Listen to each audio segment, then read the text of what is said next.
በአማራ ፋኖና በአገዛዙ ኃይሎች መካከል የሚደረገው የግንባር ተጋድሎ በአራቱም ክፍለ ሀገራት ተጠናክሮ እንደቀጠለ ሲሆን በፋኖዎች የግንባር የበላይነት በርካታ ድሎች እየተመዘገቡ ይገኛሉ። በሸዋ ቀጠና ባለው የግንባር ተጋድሎ መረጃ በአንጾኪያ ገምዛ ወረዳ በርካታ ቀጠናዎች ላይ በአገዛዙ ኃይል ላይ የሚወሰደው እርምጃ ከፍተኛ ድል እያስመዘገበ 7ኛ ቀኑ ላይ እንደሚገኝ ታውቋል። በዛሬው ዕለት ያለውን የቀጠናውን የግንባር ተጋድሎ በዝርዝር እንመለከተዋለን። በወሎ መስመር ያለው የአፋድና የአፋብኃ ተጋድሎ ተጠናክሮ ሲቀጥል በሁሉም አደረጃጀቶች ከፍተኛ ድሎች ተመዝግበዋል። በቀጠናው ከተሞች ነፃ የወጡበትና ከፍተኛ ሰራዊት ወታደራዊ ቁሳቁስ የተማረከበት ድል ተመዝግቧል። የህወሓት ኃይል በከፍተኛ ሁኔታ እየተበጣጠሰ ሲቀጥል አንደኛው በሌላኛው ላይ ጦር እያነሳና ወታደር እያዘመተ ተበጣጥሶ ቀውሱም በዛው ልክ እየተባባሰ መጥቷል። በዛሬው ዕለት በተሰማው ሌላኛው መረጃ የጄኔራል ታደሰ ወረደ ኃይል የትግራይን ሉዓላዊነት የሚጋፋ ነው በሚል የሲኖዶስና መጅልሱን አልቀበልም ማለቱ ተሰምቷል። አድማጭ ተመልካቾቻችን በዝርዝር እንመለከተዋለን።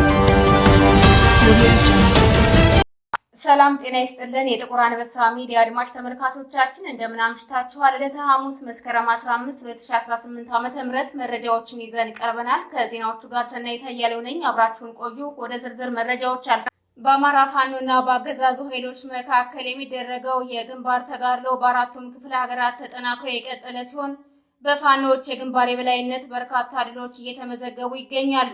በሸዋ ቀጠና ባለው የግንባር ተጋድሎ መረጃ በአንጾኪያ ገምዛ ወረዳ በርካታ ቀጠናዎች ላይ በአገዛዙ ኃይል የሚወሰዱ እርምጃዎች ከፍተኛ ድል እያስመዘገቡ 7ኛ ቀናቸውን አስቆጥረዋል። የአማራ ፋኖ ህዝባዊ ድርጅት ሸዋ ጠቅላይ ግዛት ህዝብ በበርካታ ቀጠናዎች ከሚያደርጋቸው የግንባር ተጋድሎዎች ባሻገር በተቆጣጠራቸው አካባቢዎች የትምህርት መርሃ ግብር ማስጀመሩ ተሰምቷል። ሸዋ ጠቅላይ ግዛት ህዝብ በሚያስተዳድርባቸው በሁሉም የሸዋ ቀጠናዎች የመማር ማስተማር ሂደቱ ወቅቱን ጠብቆ እየተካሄደ እንደሚገኝ ታውቋል። የአማራ ፋኖ ሸዋ ጠቅላይ ግዛት ህዝብ አጼ አምደ ጽዮን ኮር ባደረገው ድንገተኛ የትምህርት ጉብኝት እዙ በሚያስተዳድርባቸው በሁሉም ቀጠናዎች ከመስከረም 5 2018 ዓ.ም ጀምሮ እየተካሄደ ይገኛል። ኮሩ ለቅድመ ግምገማ ክትትል ባሰማራቸው በስሩ ባሉ የክፍለ ጦርና የኮር አመራሮች ማረጋገጥ ችሏል። ጎብኚዎቹ በሁሉም ትምህርት ቤቶች ከአጸደ ህፃናት እስከ ሁለተኛ መሰናዶ ድረስ ተማሪዎች ከባለፉት 2 ዓመታት በተሻለ መልኩ ትምህርታቸውን እየተከታተሉ መሆናቸውን የአጼ አምደ ጽዮን ኮር ሚዲያና ኮሚኒኬሽን ክፍል በትምህርት ቤቶች በአካል በመገኘት ለማረጋገጥ ችሏል። የትምህርት ቤቱ መምህራንና የትምህርት ቤቱ አስተዳደር ከመቼውም ጊዜ በተሻለ መልኩ በተለይም በ2018 ዓ.ም መልካም የትምህርት ጅማሮ እንዲኖር በማድረግ የአማራ ፋኖ ሸዋ ጠቅላይ ግዛት ህዝብ የአንበሳውን ድርሻ በመውሰድ ከፍተኛ ትኩረት ሰጥቶ ከቅድመ ተማሪዎች ምዝገባ ጀምሮ ስላደረገው ክትትል ከፍተኛ ምስጋናቸውን አቅርበዋል።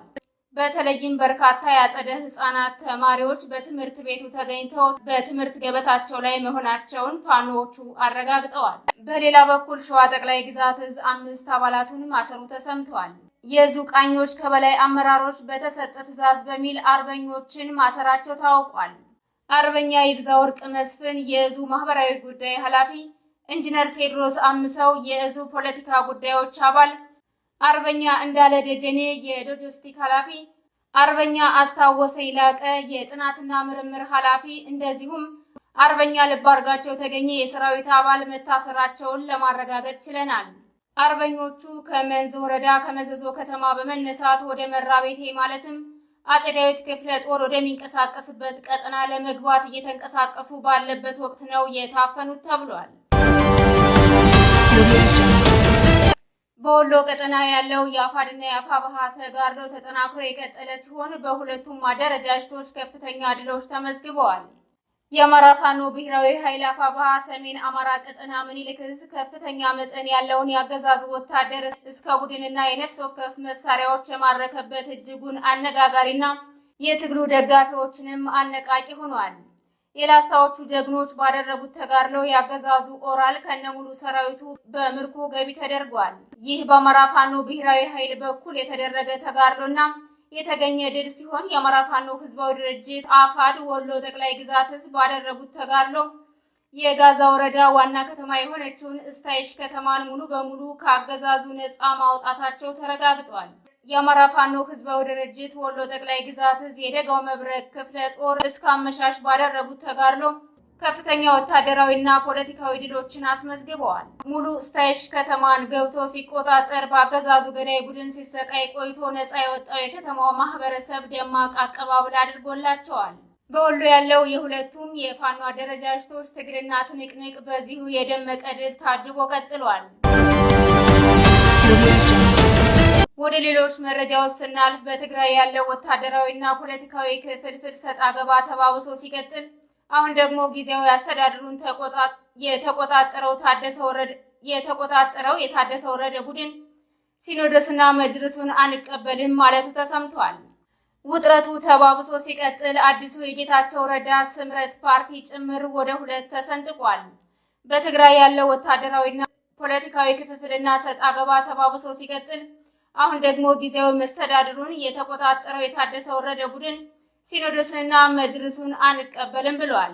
የህወሓት ኃይል በከፍተኛ ሁኔታ እየተበጣጠሰ ሲቀጥል አንደኛው በሌላኛው ላይ ጦር እያነሳና ወታደር እያዘመተ ብጥብጡና ቀውሱ በዚሁ ልክ እየሰፋ መጥቷል። ህወሓት ሲከፋፈል የአብይ ደጋፊ የሆኑት የጊዜያዊ መስተዳድርና የጌታቸው ረዳ ቡድን ብለው የተከፈሉት የራያና የእንደርታ ቡድን እነዚህ ሁለቱም መሬት ላይ የማይግባቡና በግንባር የሚፈታተሹ ኃይል ናቸው። እስካሁን የነበረው የአድዋ ቡድን ወደ ትንንሽ ወታደራዊና ፖለቲካዊ ክፍፍል ተበጣጥሶ ቀጥሏል።